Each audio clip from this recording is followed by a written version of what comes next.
welcome to Talking Good Gamers and match preview of the FA Cup tie between Brentford and West Ham United. Gonzo. Going to start it differently because we only played Brentford a few days ago. I'm not going to bother asking you what you think of them. I already know. However, the FA Cup, normally myself and yourself were a little bit romantic when it comes to the FA Cup, but given the situation we're in, how are you feeling ahead of this tie?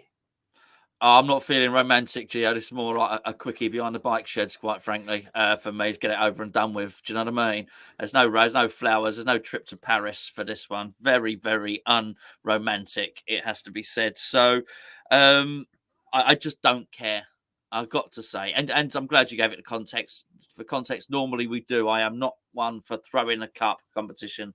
Far from it. But we are in dire straits here, and we've even done videos before. We've been down the bottom of the league and we haven't said about throwing the FA Cup, but there is context here, and that is we are in European competition and we're sort of halfway there in European competition in a tournament which I think is winnable. So I think we don't need this as a distraction. I really don't, despite us having a strong squad. So I'm not bothered really, mate. What about you? Yeah, I'm the same, and I hate it. I absolutely hate feeling like this because, for the reason we've already given, years gone by, we'll sit here and say this is the most important game of the season. Despite us being 15th in the league, we need to win this. We need to go try and win the FA Cup. But this year, I'm not feeling like that, and I hate the fact that I'm not feeling like it. I'm a bit like yourself. If we win, great. I'll be happy. I'll celebrate the win. There'll obviously be positives to take from it. But if we lose, well, I'll still be a bit annoyed that we've lost and whatever. But in the grand scheme of things, I think it's a game that it's a competition, we could do without really. And for the reasons you've given the league, but also the fact that we've got European games coming up in March. So we've almost got a month and a half to try and get our Premier League form back together so that when that games do come round, we can actually have a pop at them.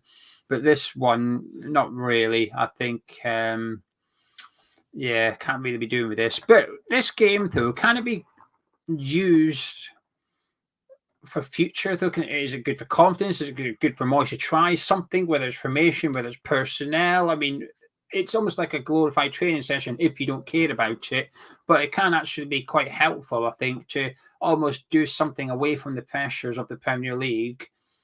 So that, do you know what I mean? There's no points up for grabs, essentially. So you can actually go at it and learn a lot, I think.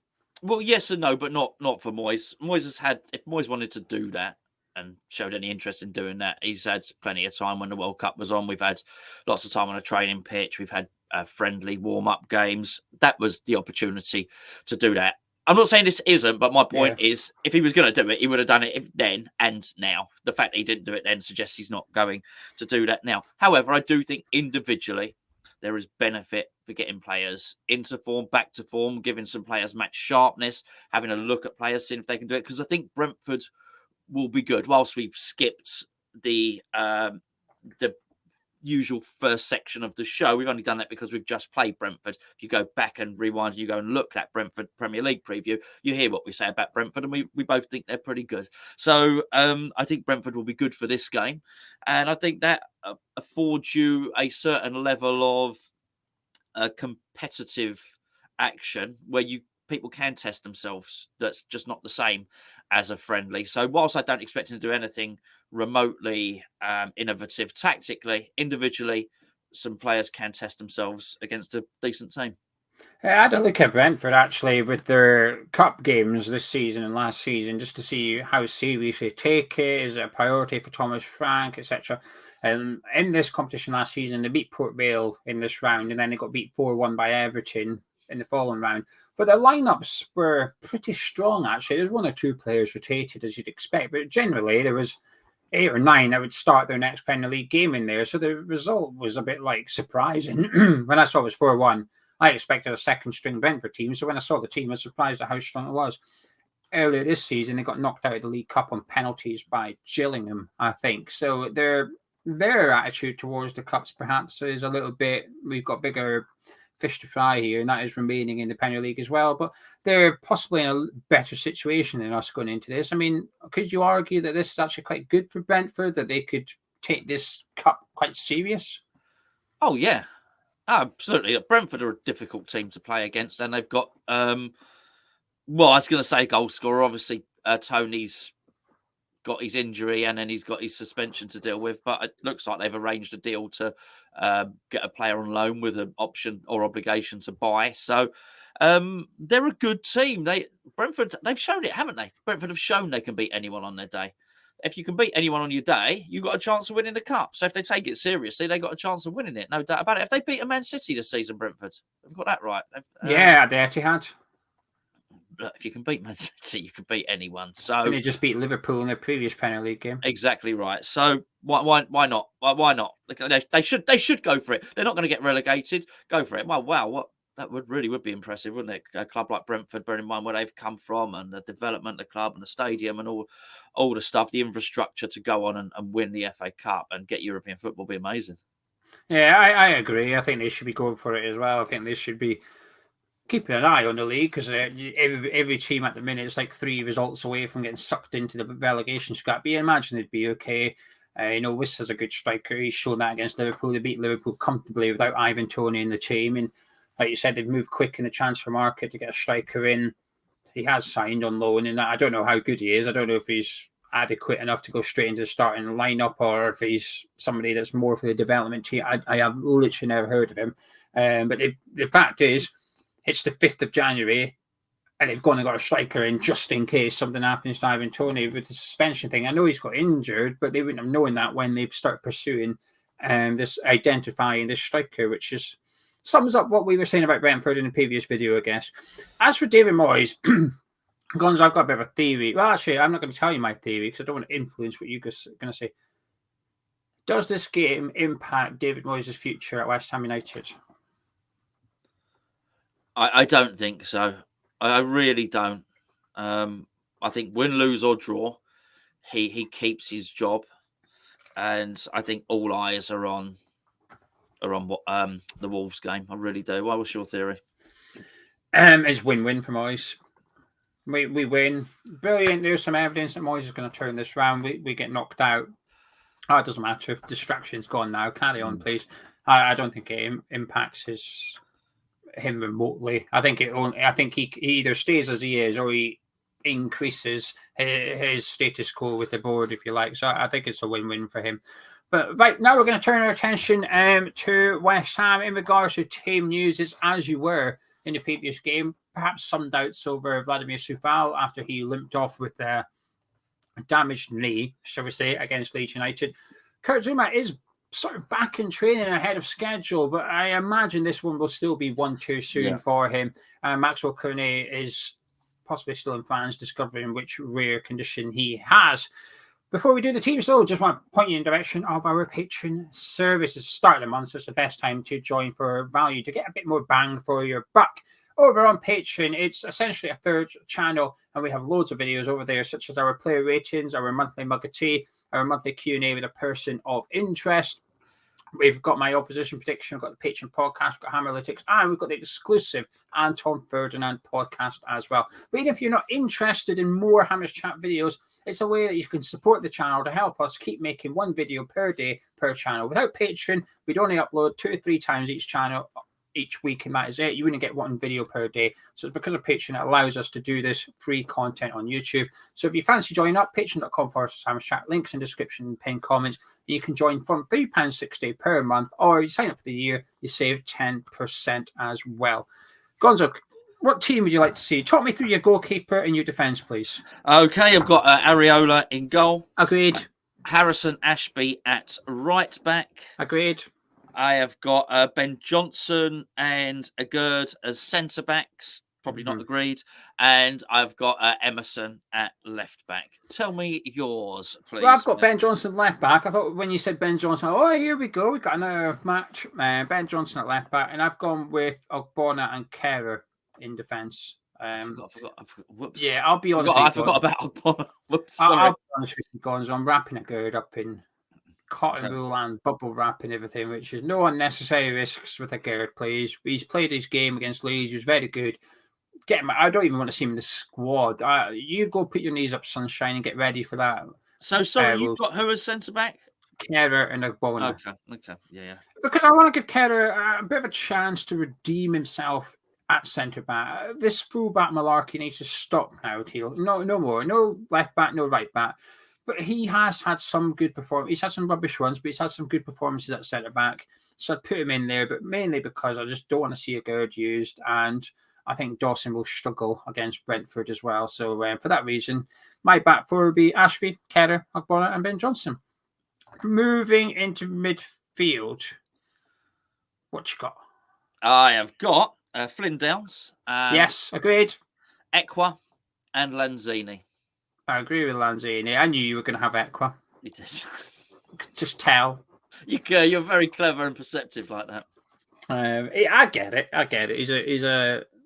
He looks like a good prospect in the 21s. He's physically more than capable at this level as well. Technically a really good player. Chelsea wanted to keep a hold of him when we got him, so there's definitely high hopes for him. But he's up the age though. It's sort of like now or never, really. It's like the Corner Coventry kind of position, which is you've got to step up now where you're not going to at West Ham. So I understand your inclusion. But he's got more. The thing is, he's got more.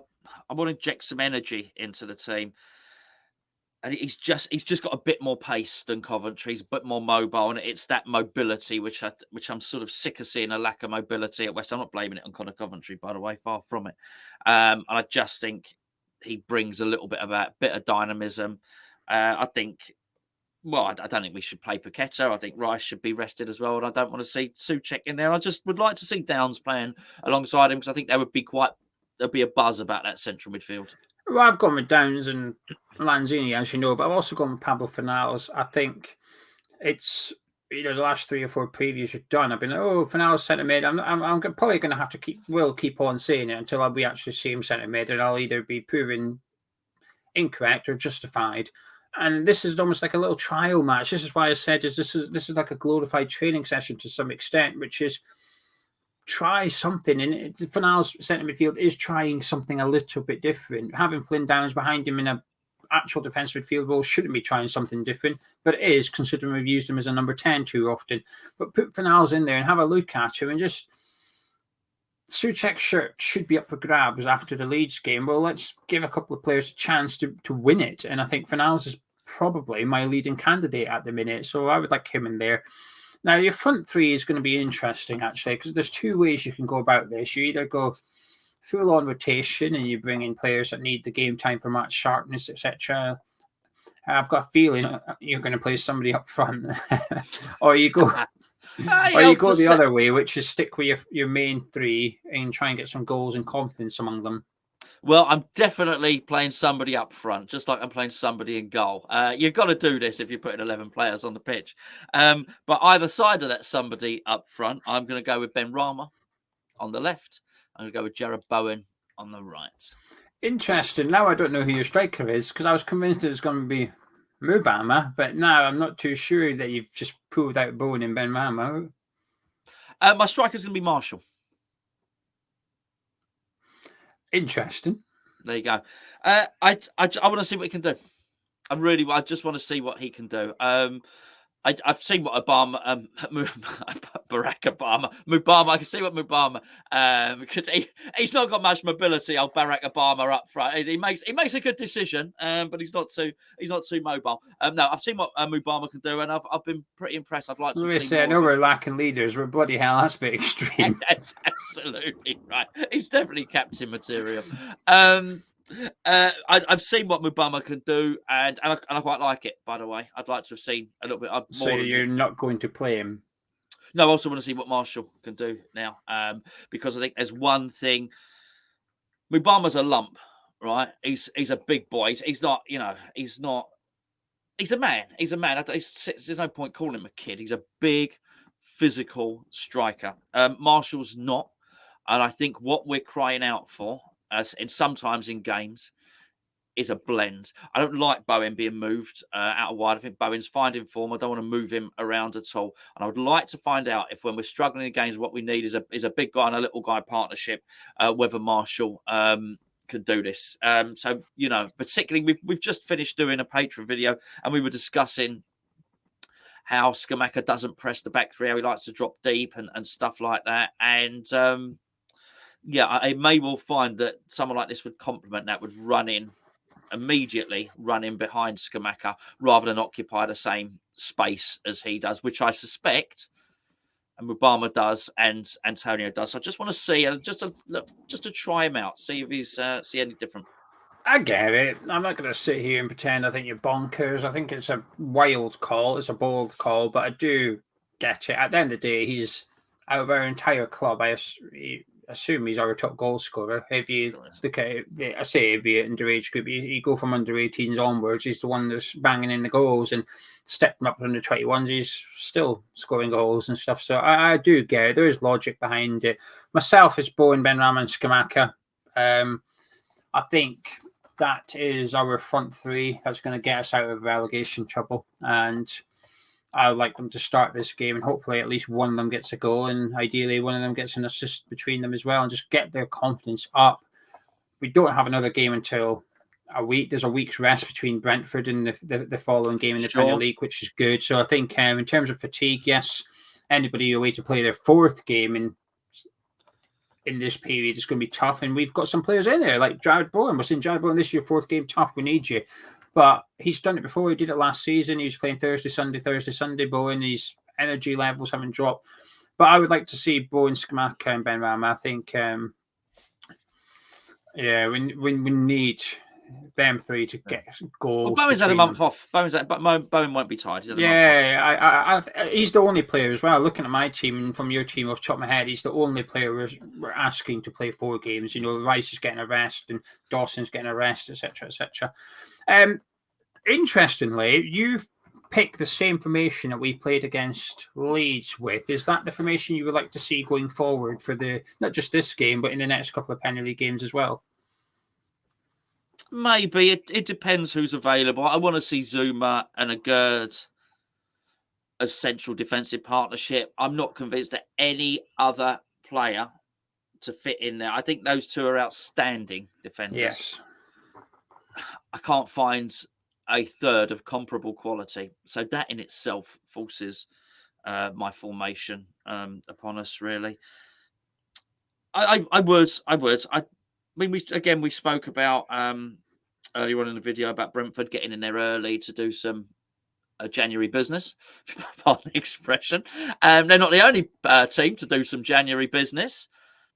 I think there's January business to be done for West Ham. I really do, particularly bearing in mind you can't put tuppence down on Maxwell Cornet coming back this season.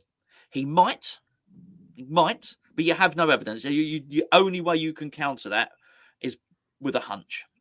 There's no evidence. David Moyes, the medical people don't even know what's wrong with him. We look at the evidence. This season, he doesn't play. He's not available. With that in mind, I think it allows us to bring in another player or two. And if you're doing that, I would do it with this formation in mind. Geo, I really would. So let's try and strengthen our options for this particular formation.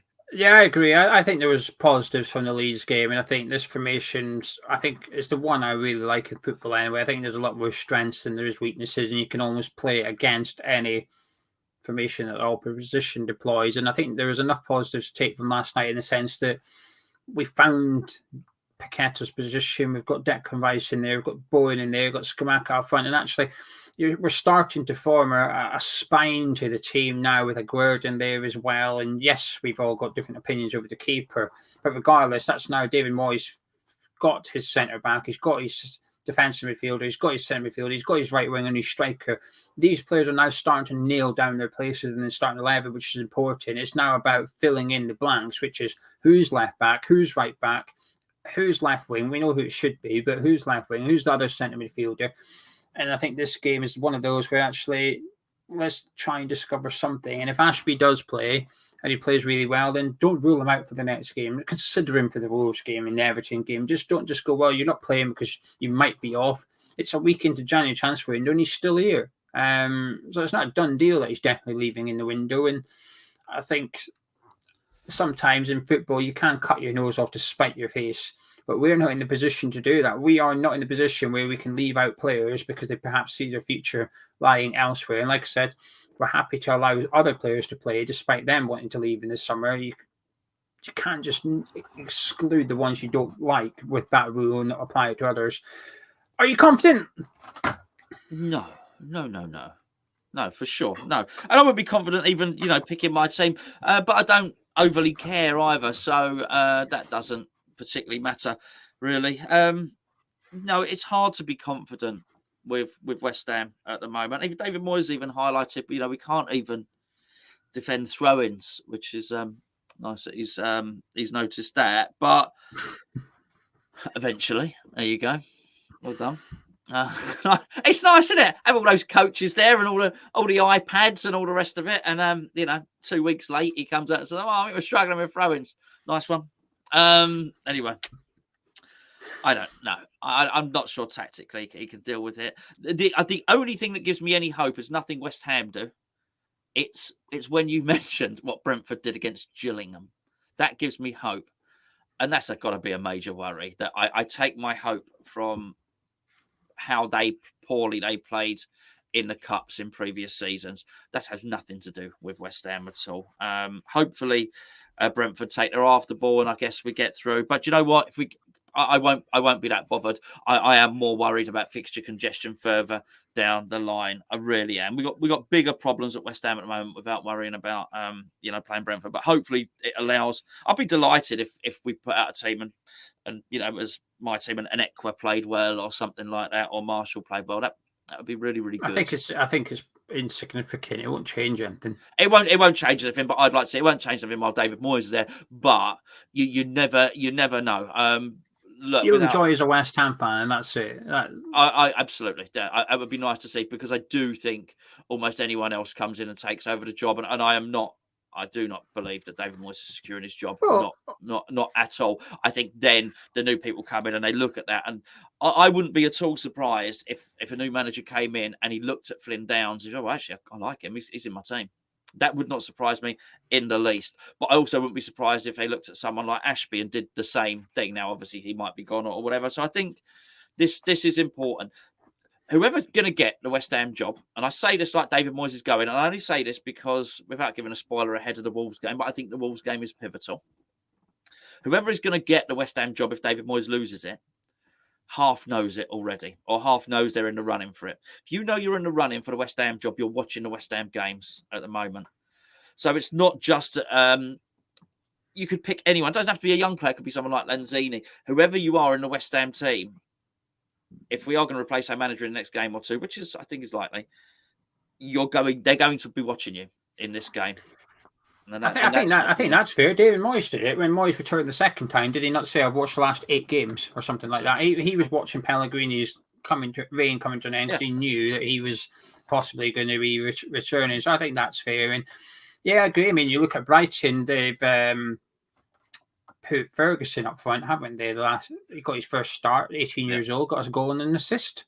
Yeah. Sorry, there you go. Youngster in, bang, up you go, bang, bang, goal, assist, happy days, and they've got a striker now going forward. He's probably just saved Brighton 20 million in the transfer window. It's like, we don't need to splash the cash now. We'll give this youngster a chance. We're not going to get relegated. Let's see what he can do for 6 months, and we might have our striker at the club. So yeah, I get what you're saying. I'm not confident either, Gonzo. It's very difficult to be. I think there was positives from the Brentford game. There was positives from the Leeds game as well. And if this was a league game, I'd be feeling a little bit more hopeful. But we've seen Moyes dismiss the Cups in previous seasons where he's rotated heavily or he's played players in weird positions like Declan Rice centre-back and stuff. It's not that weird, but you know what I mean? He did it once and never again kind of thing. So I expect a heavily rotated team. I expect to see a Conference League team, as in the European one, not the 5th tier of English football one.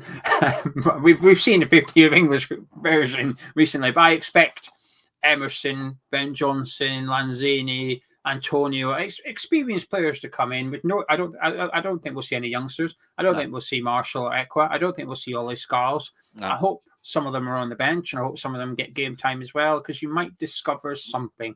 I'm not looking forward to it, but at the same time, because I'm not that bothered, I'm almost feeling quite relaxed ahead of the game, whereas with the Leeds one, I was feeling a bit nervous and anxious almost. But with this one, I'm feeling quite c'est la vie.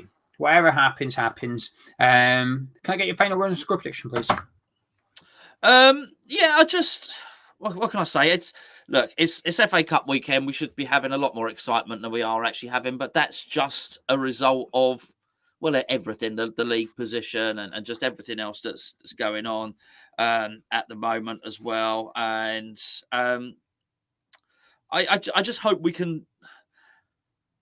Do you know what I was going to say? I hope we can get something. I've got to be perfectly honest with you, Gio. I'm just looking at something to get out of the way. I really am. It's hard not to think about the Wolves game. Exactly that. That's exactly what I was going to say. I'm not. Look, I'll watch it, but I'll watch it from an individual's standpoint to watch how we do, and I'll be trying to take some crumbs of comfort from it.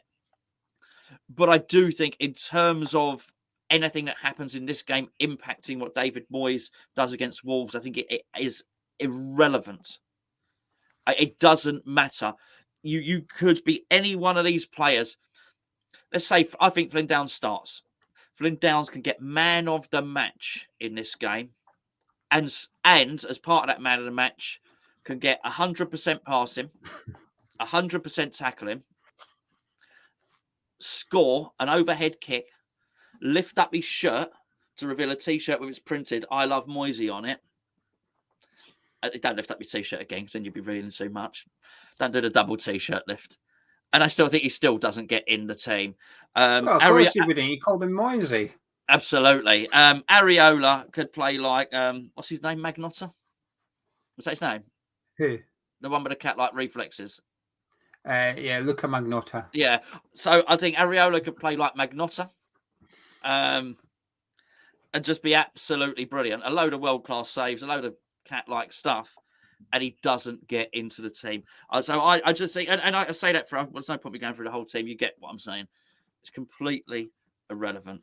David Moyes has made up his mind what's going to happen to Wolves. What happens against Brentford has no bearing on it. So it's just a weekend we got to get through, folks. And that's what I think. Oh, you asked for a score, didn't you? Yes, please. So hard to predict. West Ham 2, Brentford 0. Right, yeah, that makes logic. So we're going for Flynn Downs overhead kick and Marshall scoring as well, are we? Yeah. I think Areola could score and he still wouldn't get him. Yeah. It is what it is. I'm looking forward to FA Cup weekend, actually. I'm looking forward to watching other FA Cup ties. I'm hoping there's a few upsets, meaning West Ham might win. Yeah. Giant killing. West Ham have beaten Brentford. But it'll be good. If we can win, I'm not saying we will, but if we can, it will be good for confidence because somebody's scored, and I'll take that. That's how desperate I am at the minute, because even the Leeds game, we scored a couple, but one was a pen, the other one was a fantastic individual goal off the back of a Leeds error, and it's like we're still not creating from open play. We're still not doing that. So if we can improve, like I said, I've seen some promising things from the Brentford and Leeds game. If I can see some more positive individual performances, formation, tactics, whatever, I can see some more positivity from our performance on Saturday. It'll give me a bit of hope going into the Wolves game, because I need some at the minute. I do need something, but I'm not confident. I'm going to say Brentford. I'm going to say Brentford 2, West Ham 1. That'll be my score prediction. Anyway, you can join us live at 4:25 on Saturday evening. It's 5:30 kickoff. If you fancy joining us, please pop back to the channel. But if you enjoyed this preview, do drop a like on it, subscribe to the channel. And if you fancy checking out more of Patreon to get more Hammers Chat videos and support the channel, you can do by going to patreon.com/Hammers Chat. Link in the description and the pinned comments of this video. Just scroll down to the top comment, just read that. All your details are in there. If you fancy joining up, or if you're just a bit nosy, we don't mind. We'll catch you in a bit.